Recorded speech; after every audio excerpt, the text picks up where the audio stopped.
to the RC Aerobatics podcast. Today we get to speak with Joseph Szczur.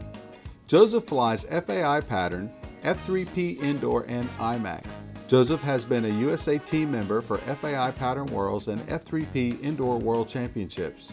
He has also competed recently in the Invitational or TOC2 and placed third in the Aerobatic and Freestyle competition.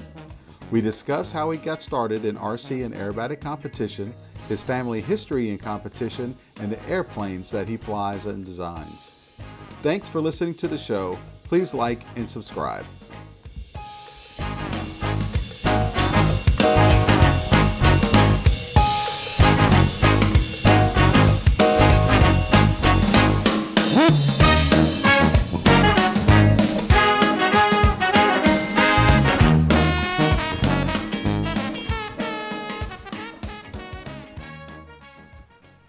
Hey, Joseph, welcome to the show. Howdy, howdy. Well, man, I really appreciate you taking the time to come on. Let's start off just kind of telling us a little bit about yourself and where you're living now and that kind of stuff, background stuff.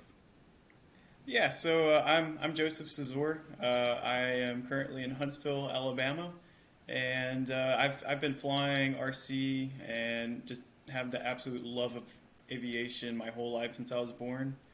And I like to have fun with them, I guess, is what I like to do. There you go. Well, you said you've been flying since you were born. How did you get started? So my dad, I'm sure quite a few of you guys might know who he is, John Szczur. I'm actually the third generation model aviation pilot in my family. Nice. So my grandpa is the one that originally got my dad into it when he was a kid, and it's continued on down the family's cycle. But my dad was extremely competitive, still is extremely competitive till this day. Man can fly, growing up, I would go to every single contest with him, and it was just second nature for me to be flying. So it just slowly translated. I know he's really happy that it did. So yeah, no doubt. And he flew mostly pattern, or did he fly multiple disciplines, or? Yeah, so he was really big and still is really big into F3A pattern. He won the 2003 national championships in FAI, and he's also a two-time TOC pilot as well. He flew in 2000 and 2002, and he also flew in Donlo Masters and a JR Challenge and a couple other competitions as well, Tucson Shootout. So he's got a very, very impressive track record behind him with all the stuff that he's been doing over the years. Yeah, no doubt. So you certainly had a wealth of knowledge there to teach you. No doubt about that. Very, very significant wealth. Very helpful.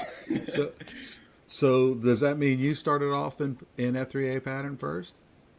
Yep. So since it was the pattern contest that I would always be going to and going out to the field with him, it was just kind of natural that I would just go and practice with him. I remember specifically it was the E-Flight Diamante. Back in 2006, 2007, my dad got me one for Christmas, and that was, my first pattern plane. So I think my first competition was when I was 7 years old. So I just continued on since there. And obviously since then I've kind of cycled a little bit outside of that as well. Expanding the disciplines that I do. I do IMAC now. I do indoor free flight, indoor pattern. I was doing FPV racing for a little bit.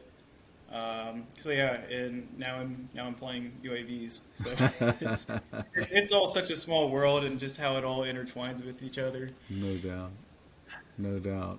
So with the F3A pattern, you started flying Nats fairly early, I would assume? Yep, first nationals was when I was 8 years old. Flew my dad's old Brio from the year previous. He said that if I could make good landings with the Diamante, then I could fly his Brio. So I took that opportunity right off of that. So that motivated me a lot to practice and fly.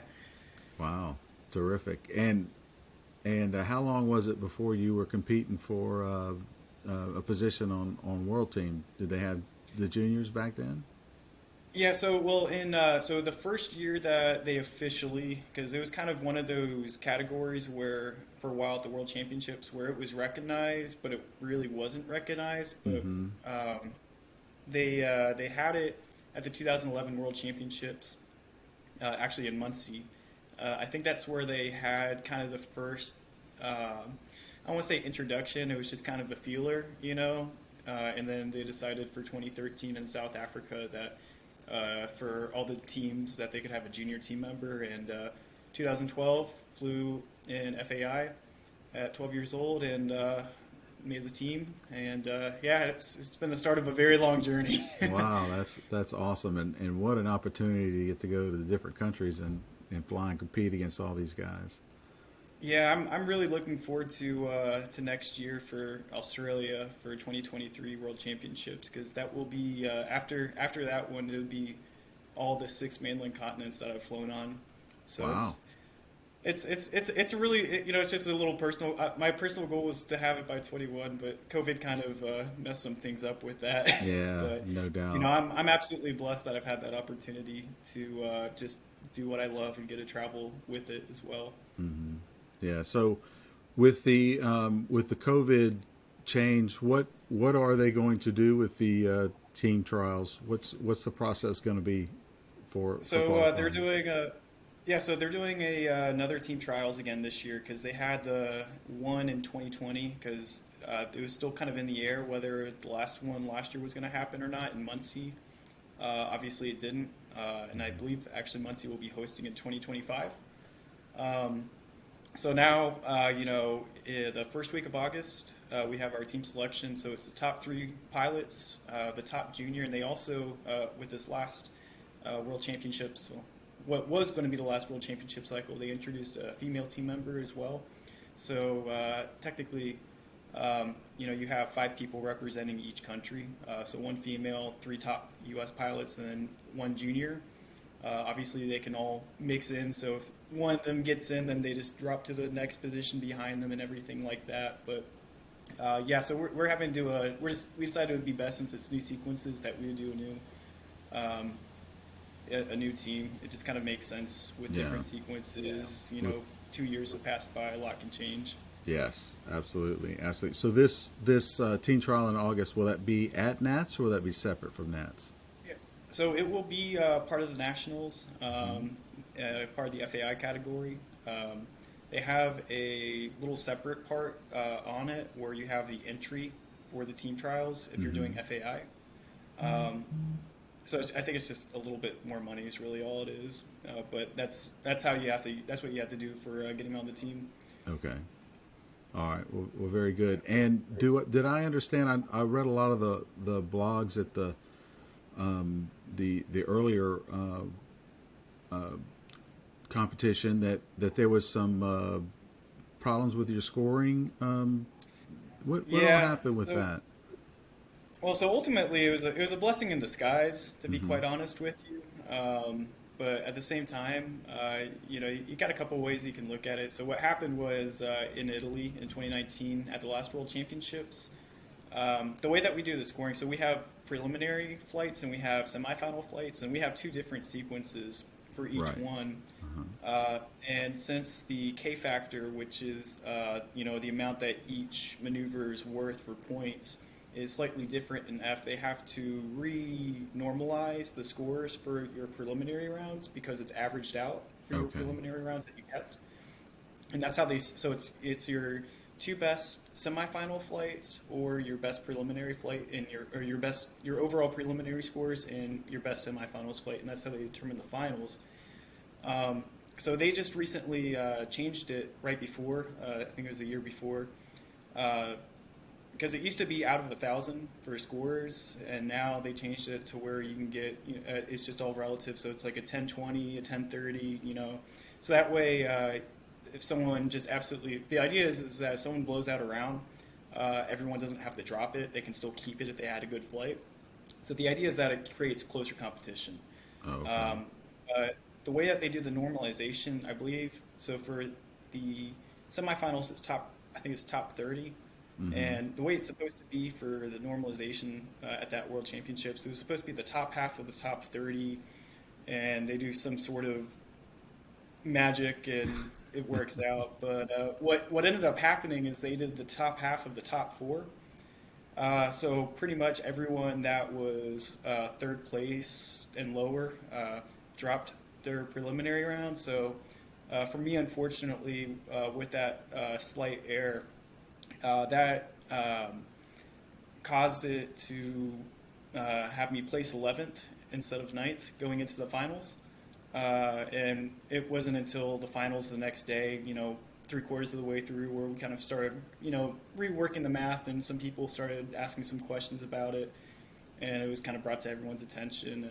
And you know, ultimately at the end of the day, they realized that there was an error on their end, but they're super professional about it. They Mm-hmm. were, they handled it correctly. They did a very good job. Peter Ulig, who is the FAI chairman president, I believe, Mm-hmm. for F3A. He did an absolute. He did a great job with the resolution stuff. There's no hard feelings or anything on it. Stuff like that happens. Yeah. And Right. at the end of the day, we're there to have fun. Mm-hmm. So I don't like going to competition. Ultimately, it's nice. The better you can do, the nicer it is for your morale. But Mm-hmm. at the same time, if you're not having fun, then you're in it for the wrong reasons. Right. Right. So that's kind of the way that that I've looked at it, and Mm-hmm. because of it, they concluded my World Championships was not complete, so they offered me an invite for the next World Championships to participate. Since I was technically a returning junior world champion for that one, because I wasn't part of the U.S. team technically, it gets really mixy with Yeah. returning world championship because we don't count as team points, and it's just a whole line of that. But they were able to come up with a nice resolution, and thankfully, hopefully it never happens again. Right. I'm sure it won't. They're doing a really good job to put in more checks on that. So, Mm-hmm. but yeah, that's the summary of what happened. Oh, okay. I appreciate you going through that, and you're certainly a good model for everyone who gets heated at these local competitions to to follow and say, hey, this things happen. We're out here to for fun, but that's I certainly can appreciate that good attitude. But I will say, everybody who says, they'll never use this math when they're in school, you might want some of that math, huh? It sounds Yeah, like a well, lot of actually, math. it was Excel spreadsheet that they concluded it on. Oh wow. So it was one of the Finnish team members. He came up with, he's an engineer for Nokia. He comes up with, Oh this wow. whole his laptop to me, and I'm like just standing there. I think I had like a beer in my hand or something like that. And he's like, oh yeah, like you're supposed to be in the finals. I'm like, just talk to Mark right now. He's the team manager. Like I don't know what's going. I'm just enjoying my time. Yeah, that's crazy. Well, that's crazy. So, so very good. It's so cool to watch. It's been fun watching you as a junior, and then now as a senior contestant. And I guess last World Championships it was Cal, right, in Italy, who was a Yep, junior. Calvary. Yeah, Yep. terrific. I've seen him fly IMAC and FPV and all that stuff. He's a Yeah. tremendous talent as well. Oh, absolutely. Yeah. Do we have any insights on who's going to be competing for the female spot? No. So right now, for the female position and also the junior position, we are looking for pilots that want to compete. Uh huh. Just saying, if there's only one person that shows up and you only fly one round, you're on the team. So no pressure. That's right. Um, but I think it's really important as well to the hobby that we're able to continue it on, especially for the younger kids coming up, because I mean the kids coming up now, I've seen fly even with the 3D stuff. I mean, they have more talent than I've ever had, and you know, it's the challenge is there for them. You know, I think it'd be a great way to step up and challenge yourself. You definitely, you know, you'll get a little bit of name recognition as well off of it, which, you know, for being younger, it definitely helps get you known and into the spotlight a little bit. But yeah, you know, if there's any juniors out there, anyone under 18, anyone 17 right now, that will be 18 the day, that will be 18 and younger.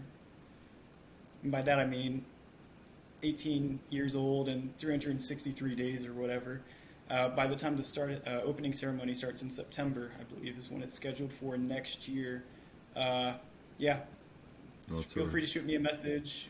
We'll get you guys taken care of. Oh, that'd be awesome. Yeah, it'd be quite an adventure for somebody to do that. So hopefully, if you got any interest, yeah, let Joseph know, because we want to fill the team for sure. So, what about IMAC? What are you flying? I mean, I assume you're flying unlimited in IMAC at this point. Yeah. So the last IMAC contest I flew, it was actually on my way to orientation for college in 2018, 2017, 2018. Yeah, 2018. It just happened. It was in Knoxville, so it just happened to be right on the way to Mississippi State, where I was going and where I still am going online. Just happened to be one that weekend, so borrowed Evan Turner's 100cc and flew unlimited, and it's tempting to really come back. And now with the Invitational, you know, it gives me an excuse to get the giant scale out and just have some fun with it. Yeah. And but yeah, it's unlimited right now is the class I'd be flying in. Okay, well, terrific. So you're going to the Invitational then, I assume. Yep. Well, good. And what will you be flying at the Invitational?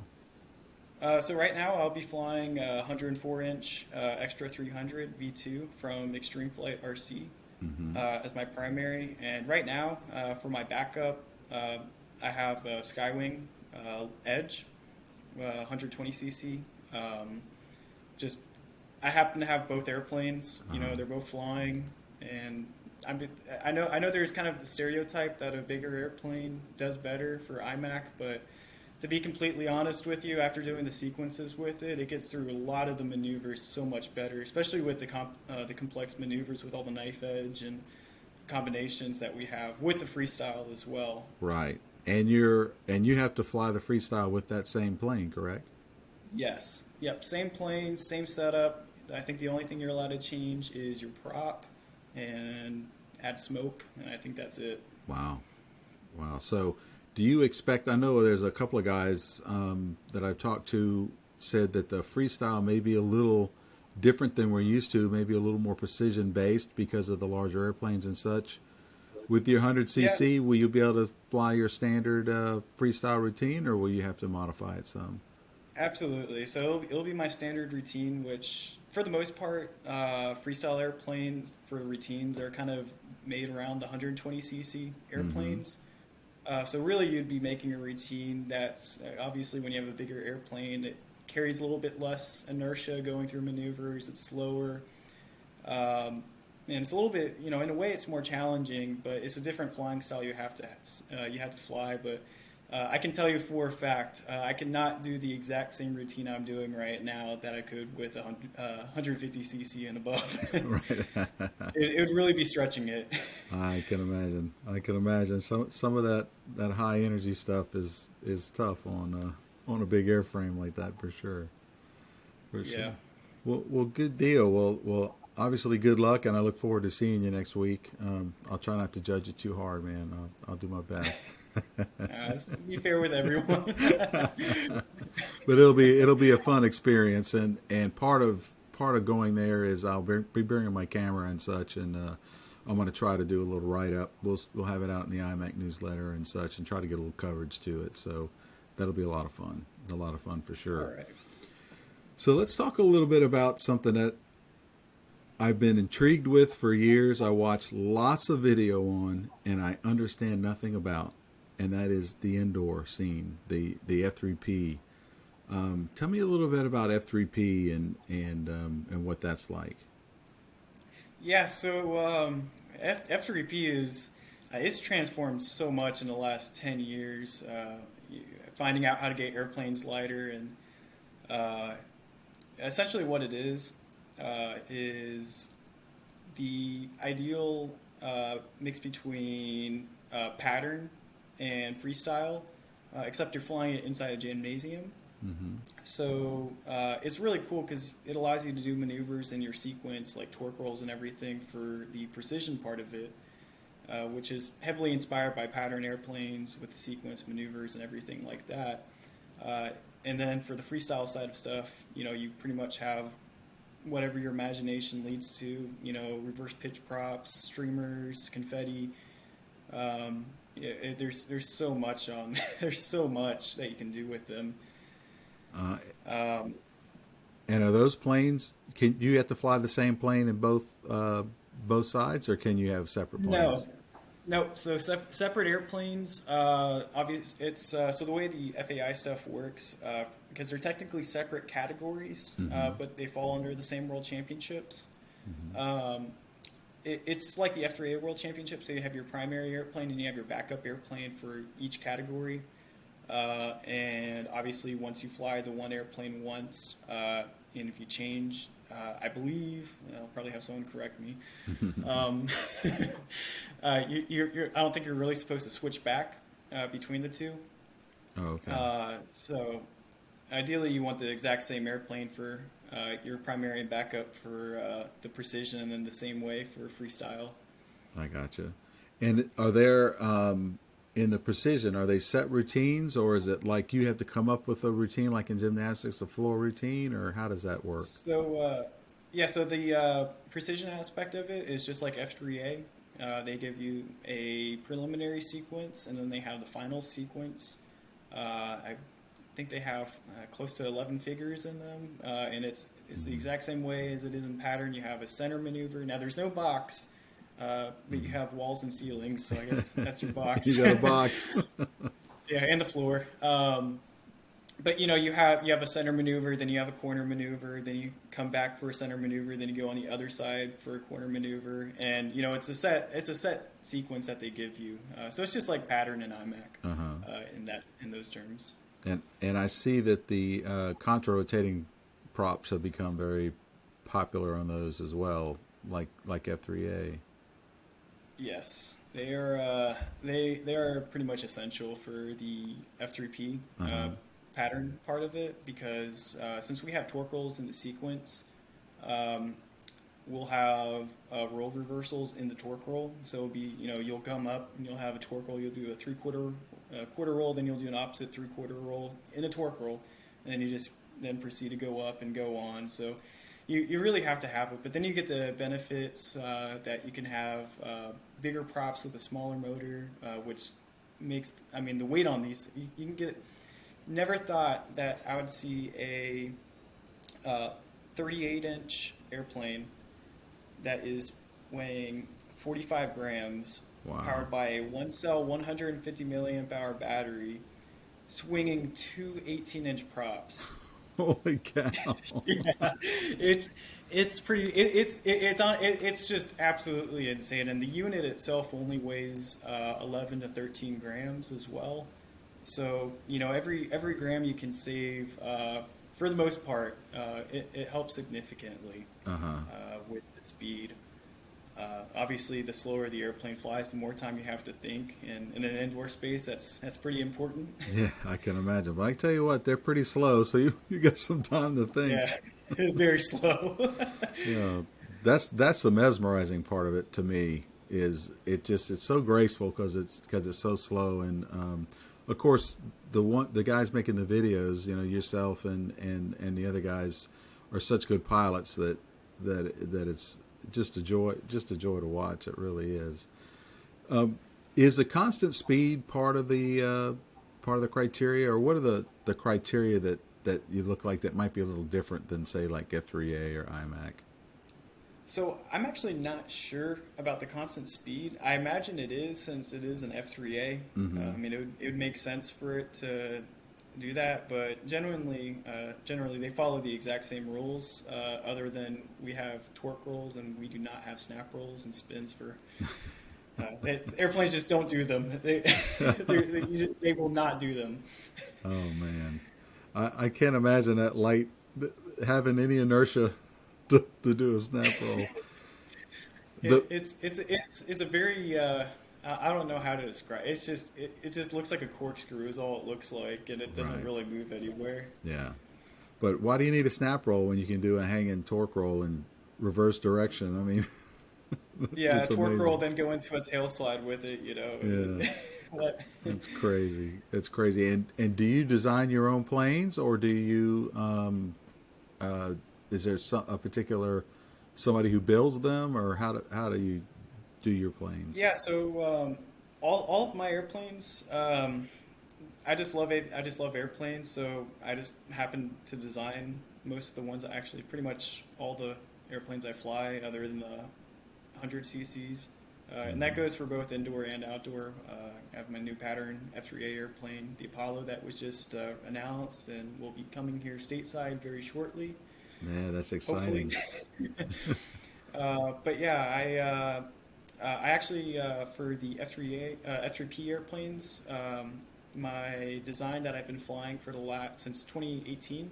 Hmm. I actually have the plans and whole build thread available on RC groups. Oh, Very okay, detailed terrific. build.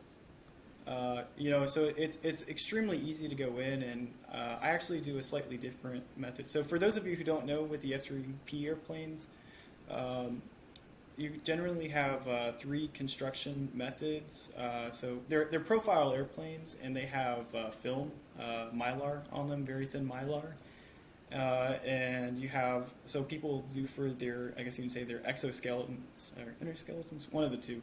Hmm. Um, yeah, they'll use foam, carbon fiber, but I decided to switch it up and use balsa instead, based off inspiration and some time I had with indoor free flight, and kind of transfer those skills and knowledge over into F3P.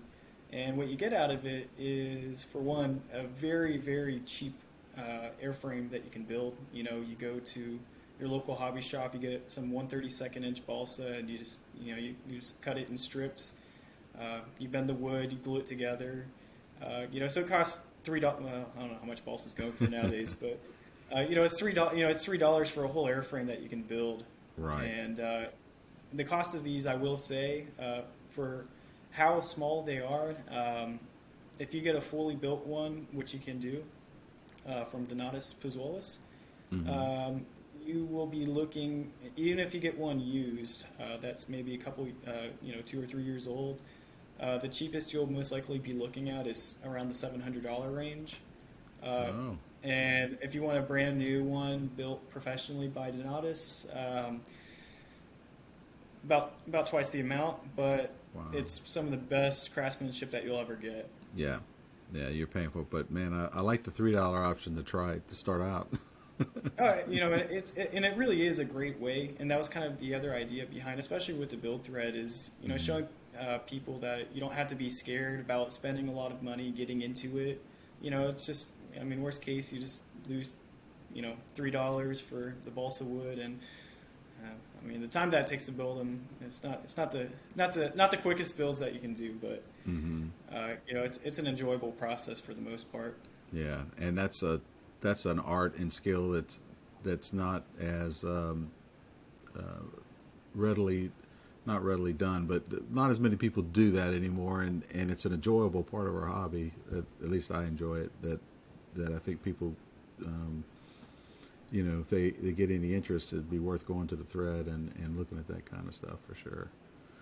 Well, that's awesome. So, in your competitions, have you done any?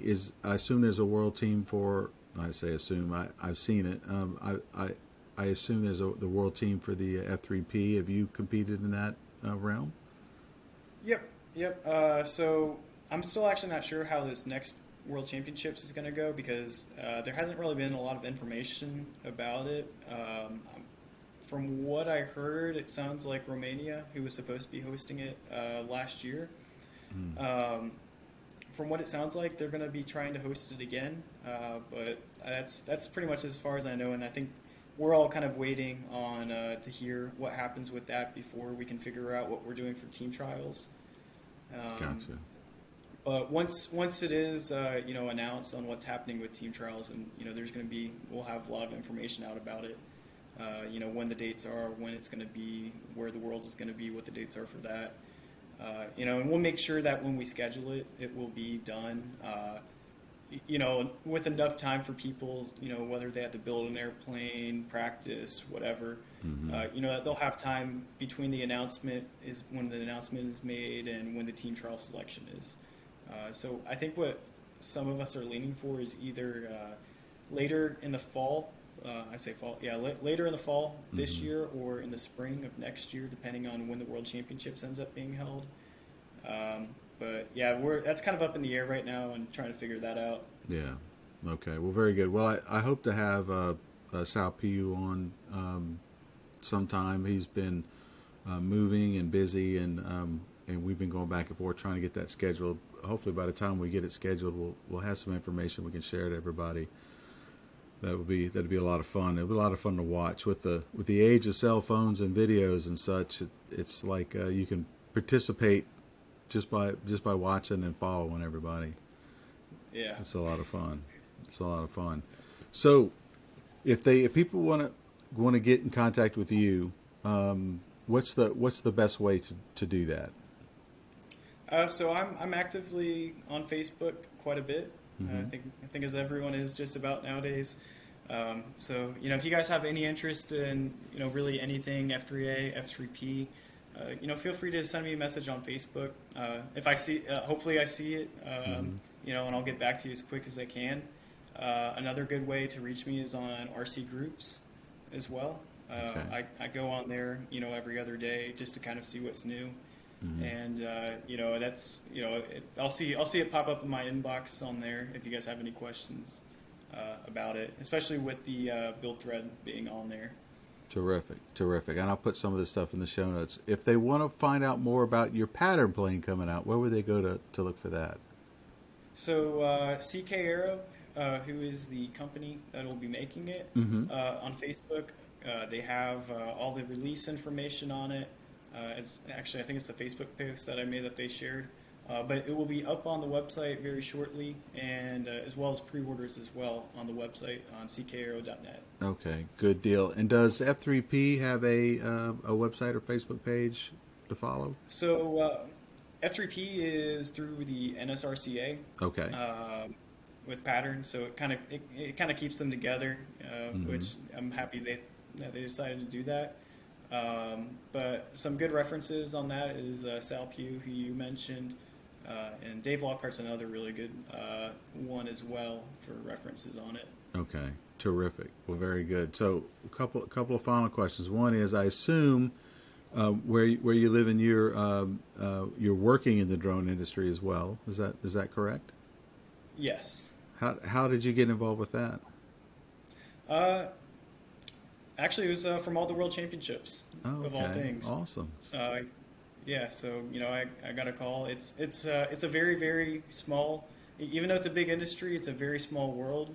Everyone knows each other in the UAV industry. So, opportunity kind of arrives, and I was about to go into my sophomore year of college, and over the summer I just got a call, and I just absolutely love the Huntsville area, and it was just an opportunity I couldn't turn down. So and I don't regret it one bit. That's terrific. It's great. It's great to see you be able to work in kind of an associated industry, and being a lover of SEC.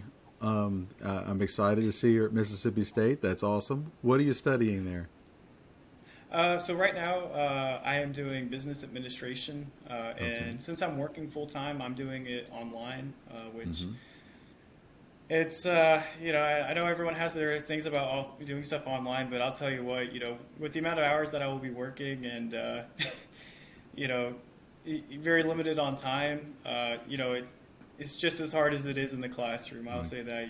If anything, it's harder because you can't really, you have to email the teacher. You can't ask questions in person after the lecture. So It's a lot of stuff that's being self-taught through obviously the materials that they provide. But otherwise it's exactly the same. Yeah. Well, and it's a good way to continue going, which I commend you on.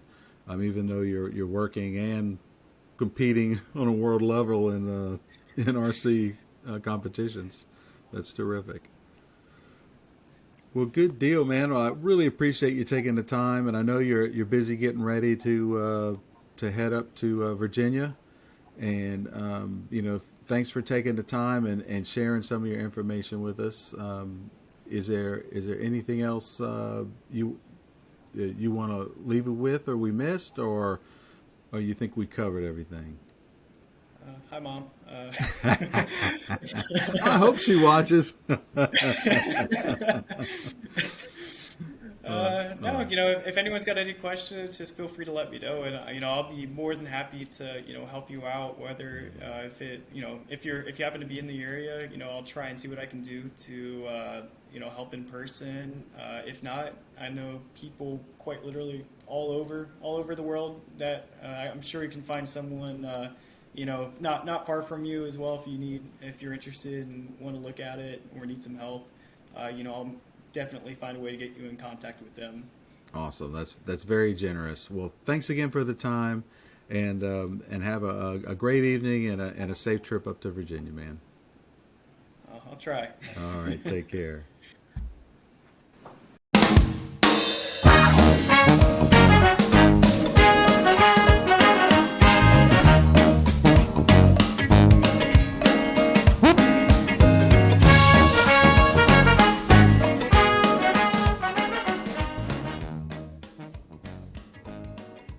Thanks for listening to the episode. Don't forget to like and subscribe. A very special thanks to my good friend John Gros, who wrote the song Deep in the Mud that is used as the show bumper music. Check him out on his website, www.johnpapagros.com. A link is in the show notes. See you at the next episode.